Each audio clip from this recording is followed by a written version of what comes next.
Sino ang masasabi nyo pang kailangan na mas mapakinggan ng marami? Kung may maisasuggest kayo sa mga fans ninyo, sa mga listeners natin, sinong OPM acts yung palagay nyo kailangan pa ng more hype at mapakinggan pa ng maraming Pinoy? Ako po, Kenanaya, Sugarcane, and Figures po. I love Leonora by Yes. Sugarcane. Yeah, super. Malay. Tanging ikaw din, the best. One Click Straight, Halina, and Noir. Noir? Noir. Sa akin po, Diwata. Kasi Bicolana din siya. Tapos actually, nung nag-start pa lang siya, pinapakinggan ko na. Bias ko yung Santigwar.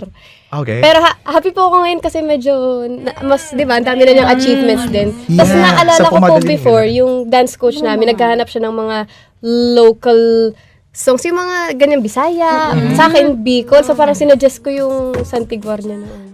Ayun, hi, Diwata. Aya? Sa akin po, Jolian Salvado. From Cebu din po siya. Nag-handog siya, di ba? Tama ba? Siya ba yung nag-himig? Opo. Himig. Oo. Tapos, may isa nga siyang song na ang galing kasi one take lang yung ginawa. As in, yun na yung pinublish. It's called Are You Happy Now? Yeah. Okay. Oo. Pakinggan natin yan. Sheena? Galing na po. Ako yun po, Rob Daniel. Oh my gosh, Yeah, I'm a mga Robert. OG, grabe. Seryoso. Ay, sorry. Recorded po kami. Yeah, Dapat po. Rob Daniel. Sa mga ganung genre, I really love it. Maganda yung puso niya ngayon ah. May pinipili namin dito. Okay. At Yeah. talagang hinahype ko kasi fan ako.